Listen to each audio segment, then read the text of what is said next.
नमस्कार, good morning. मी Saurabh Koratkar. TV9 मराठीमध्ये आपल्या सगळ्यांचं स्वागत. केंद्रीय गृहमंत्री अमित शहा आणि फडणवीसांनी भाजप कार्यकर्त्यांना कानमंत्र देत आवाहन केलंय. 2024ला महायुतीचं सरकार येईल, काळ्या दगडावरची पांढरी रेग असल्याचं शहा म्हणाले. तर 2029 मध्ये एकट्या भाजपच्या जीवावर सरकार आणायचं असल्याचं शहा म्हणाले. 2024ला महायुतीचं सरकार येईल, ही काळ्या दगडावरची पांढरी रेग. 2029 मध्ये एकट्या भाजपच्या जीवावर सरकार आणायचंय. महाराष्ट्रात भाजप महायुतीचं सरकार येणार, शब्द देतो. महाराष्ट्राची निवडणूक देशाच्या राजकारणाची दिशा आणि दशा बदलेल, अनुभवावरून सांगतो. निराशेला गाडून कामाला लागा.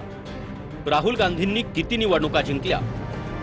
लोकसभा निवडणुकीतील 6 लोकसभा अशा आहेत जिथं 6 विधानसभांपैकी 5 ठिकाणी आपल्याला बहुमत होतं. केवळ एका विधानसभा मतदारसंघातील बहुमतामुळे विरोधक जिंकले होते. त्यामुळे 6 लोकसभा मतदारसंघातील 6 विधानसभांपैकी 5 विधानसभा आपण जिंकू आणि ते 1 विधानसभा. याचा अर्थ समजला? महाराष्ट्र प्रदेश जी योजना आखेल ती कार्यान्वित करा.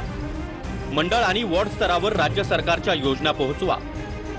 आपली विचारसरणी असलेल्या मतदारांना मतदानासाठी उतरवा. अरे बाबा, 24ला महायुतीचं सरकार येईल. आता 29ला वेळ आहे, परंतु जे त्यांनी काय विश्वास जो दाखवला आहे, या भारत देशाचं नाव जगात रोशन करण्याचं काम असेल, 11व्यावरून 5व्या नंबरवर अर्थव्यवस्था आणण्याचं काम असेल, पुढे 3ऱ्यावर अर्थव्यवस्था आणण्याचं काम असेल. जपानपेक्षा आपण पुढे गेलोय, कुठला तरी सर्वे आहे, तुम्हाला माहीत असेल.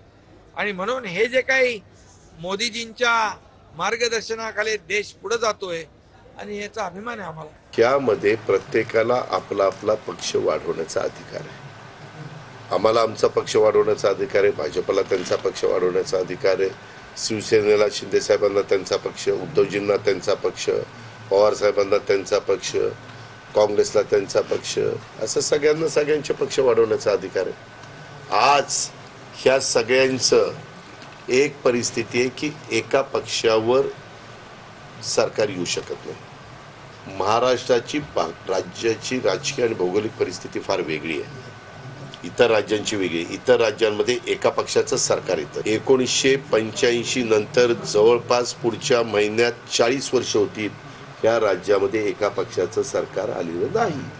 परंतु कार्यकर्त्यांना मॉरल वाढवण्याच्या करता की बाबा पुढं आपल्याला करायचं आहे असं ते म्हणजे त्या हेतूने सांगितलं असेल, मला माहिती नाही.